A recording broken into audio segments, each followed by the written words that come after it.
Good morning, guys, from Boulder Road, National Forest area outside of Livingston, Montana. Hope you're having a great day. We are wrapping up our 3-night shakedown run in our new expedition vehicle. It's a 2007 Mitsubishi Fuso with a 13-foot box, and it has been a really big change going from our 32-foot Class A motorhome to this machine. I will definitely say that this has been a much more emotional journey than I expected it to be. There's been like really high highs, and for the most part it's been highs, not lows, but there have been a few times where it was low and really low, like crying low. And so in the interest of full disclosure, I think it's important that, we share with you like the challenges and help folks realize like it's not all peaches and cream or hunky-dory when you make this kind of transition. And there will be nights like one that I had where I was going like, what have we done? I think a lot of those feelings come from the sheer size of our camping unit. I don't remember where I heard it, but I think it's very well said. We're living out of this camper, not in the camper, which totally makes sense because we've, the space. On a rainy day, yes, you can sit at the dinette or make a day bed and back and totally be comfortable. But for everyday life, you have to be outside and enjoy it, which is good for us because we had fallen into this rut of not making campfires. We've made a campfire the past 3 nights and outside every single night. Exactly, and that's good. And we've had so much fun. Yeah. So we'll start with the positive changes first, and number one for me is the fact that we have solar and an inverter, which means I haven't heard a generator because we don't have one. And I don't have to worry about turning it on in order to make a shake in the morning or run whatever electrical device I want to run. It is amazing. And we have enough solar, and especially because it's summertime right now, like energy just hasn't been an issue. You plug things in and they work. Another big positive is the places we can go. Now this road that we've been on, I'd say the first 18 miles of it, any vehicle could do. Whether it would be a pleasant ride in Old Nelly with those rock hard 19.5-inch tires, that would not be pleasant, but it could be done. Is it a lot more enjoyable in something that rides better on a dirt road? By all means. So I think that is a tremendous positive that we're going to be able to get out into nature more and stay longer. Kind of dovetailing that topic is the cab. I had no idea what to expect, and we were worried about noise and all of these different things in terms of driving. The cab is amazing. It's quiet. We can vlog in there. We can hear each other. We can hear the music without blasting it. Plenty of room. The seats are great.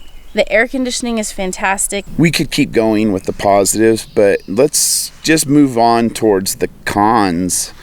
And a lot of it primarily has to do with size.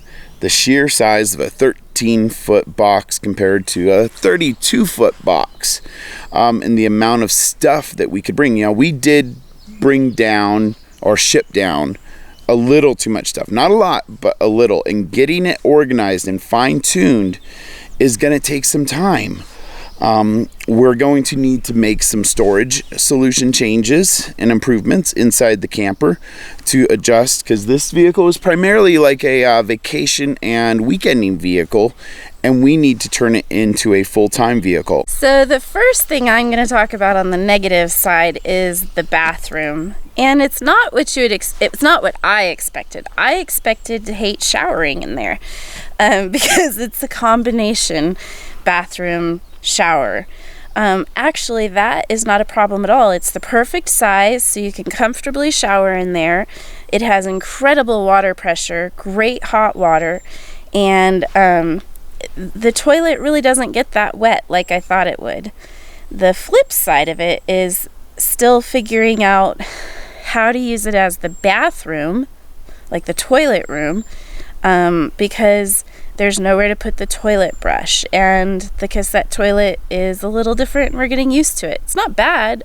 We actually, I think, like the cassette toilet.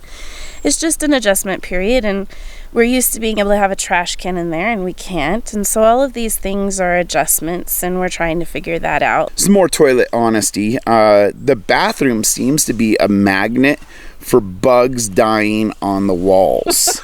I don't know what it is. It's the moisture yeah, from the shower. of course, but there are always little dead bugs on the wall. It's disgusting. We're starting to figure out, we cleaned out the cassette tank. We need to, dial our technique in there, but the only other bad experience I've had with the cassette toilet was learning how much water to put in the bowl so I don't dunk my junk. I don't know if I have old man junk or if I have very, big junk, but dunking your junk is not fun. That reminds me of one more issue with the bathroom is you have to make sure that you close the lid on the toilet before you flush the cassette toilet, because it goes bloop, and it will throw up pee-pee water out of the toilet. Splash of toilet water. It's taking some getting used to, folks. There really aren't too many bad things about the adjustment from RV life to EV life. A lot of them are just going to take time for us to dial in, like ladder, a couple rungs of a ladder to jump in real quick so you don't have to mess with the stairs. We are getting used to the refrigerator setup, and I think I forgot to show you that we actually have a little miniature chest freezer in the countertop of the kitchen. But that freezer, in case we haven't shown it to you, because you'll really have no idea what I'm talking about. Well, the refrigerator is under here in this compartment, and it's a solely 12-volt fridge. And accessing said refrigerator has been one of the more frustrating things. But we have learned that when we are in here cooking, to just leave this propped up so you can easily reach into the refrigerator. And over here, we're really enjoying having a miniature chest freezer.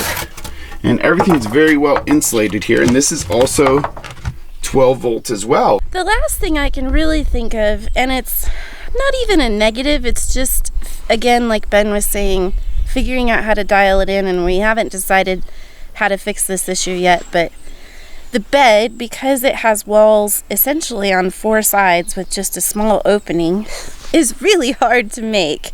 And we'd already addressed the top part, I fold the blankets and the sheet and put them at the bottom of the bed every day. We don't try to make it. But the bottom sheet, you know how once you sleep on a bed for a few nights, the sheets loosen up. And normally you just tighten them back down when you make the bed in the morning. Not so easy to do on this. And with Nellie, we had always used suspenders to hold the sheets taut because it was an RV queen, not a full-sized queen, so the sheets never fit quite right. But putting suspenders on this bed is going to be really hard because you can't really access both sides all that well. So, if you guys have any genius ideas out there that you've figured out, because there's a lot of RVs that have walls on multiple sides of the bed, I'm very open to suggestions for that. Okay, so I'll wrap it up on a positive note. Fuel economy. Our old Nelly would get 7.5 miles a gallon, and this beast is getting almost 13 miles a gallon, which is pretty awesome considering we're pushing 315 85/16 tires, and it's 4-wheel drive and it's geared low. It weighs a lot. Yeah. She is probably about 12,500 pounds. One thing that we have going for us is that it's part-time 4-wheel drive, so we're not constantly pushing those 4 wheels. But we are very happy with the fuel economy, and we have 60 gallons of diesel fuel capacity. All right, guys, we are back at Dave's house, parked next to his garage here. We eked out a little bit of shade for the evening because it is a toasty one. It's definitely a lot cooler up at higher elevations, so that's all we have for you today. This is a very fluid vlog, so we take life as it's dealt to us and we just keep on rolling. So hit that subscribe button and we will catch you on the flip side.